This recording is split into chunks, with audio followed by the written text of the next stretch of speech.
got it. Hello, everyone, and welcome to your daily stock report brought to you by QualityStocks.net, where performance is tracked daily. I'm Kathy Rankin, and for Tuesday, April 3rd, we're bringing you the latest news from around the markets as well as the top movers to look out for today. In our headline news, with economic data playing an increasingly important role of late, investors were initially expecting an update on national manufacturing conditions to set a more definitive tone to Monday's action.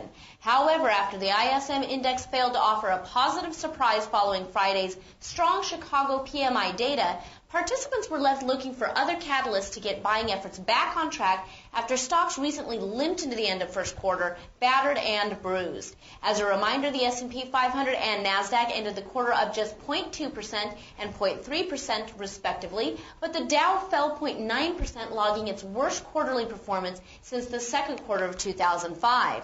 A wave of merger and acquisition news, typical for a Monday morning, provided some comfort, suggesting that stocks may have found a short-term bottom. Kohlberg Kravis Roberts offered to take First Data Corporation private for $29 billion, a 26% premium to Friday's close.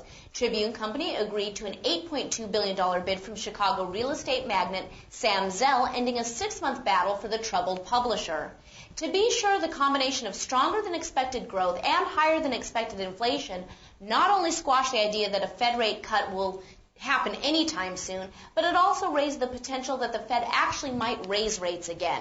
In other related news, Altria Group surged 3.5% as stockholders applauded its spin-off of Kraft Foods, positioning the Dow to keep pace with its long history of observing April as its best month of the year.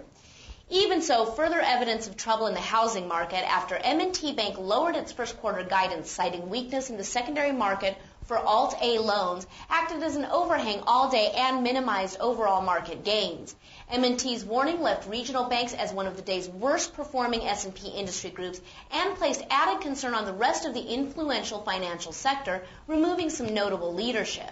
Investors also contended with volatile oil prices and some commentary from St. Louis Fed President William Poole, who said the Fed isn't likely to cut interest rates even as the economy slows.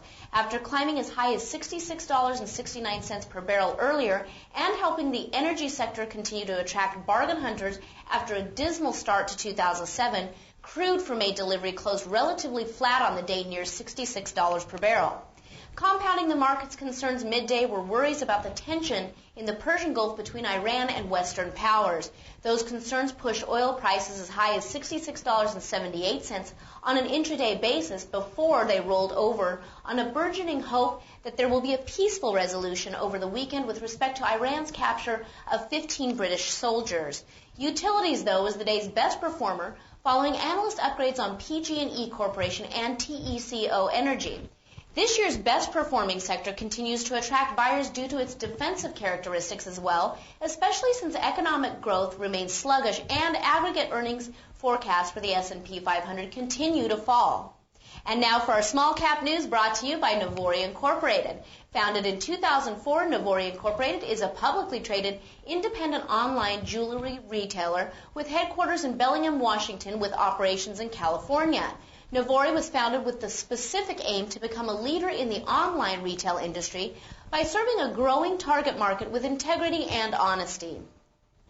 MM2 Group Incorporated announced this month that Diet Gum Sugar Rest, which was created by its wholly owned subsidiary Genotech Nutritionals Incorporated, was featured on the ABC Network's Good Morning America program.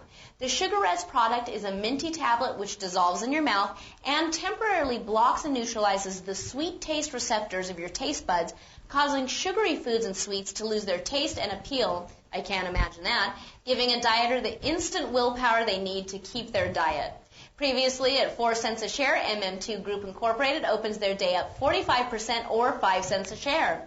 CO2 Tech announced last month that they have begun development of cost-effective heavy-duty evaporator units which meet the zero liquid discharge requirements. The units will be designed for use in wastewater treatment in utilities, chemical processes, pulp and paper and other industries. Development is expected to be completed within 6 to 8 months and will take place entirely in the company's own R&D and manufacturing facilities. Previously at 13 cents a share, CO2 Tech opens today up 44% at 19 cents a share. And that's it for our newsmakers today. Stay tuned right here to the Quality Stocks Daily for the latest news on small cap to large cap and everything in between, brought to you by QualityStocks.net. And also make sure you watch for the Quality Stocks Daily newsletter, which is available each trading day through QualityStocks.net. I'm Kathy Rankin. Thanks for tuning in, and we're going to see you tomorrow on the Daily Report. Have a great day. You've got it.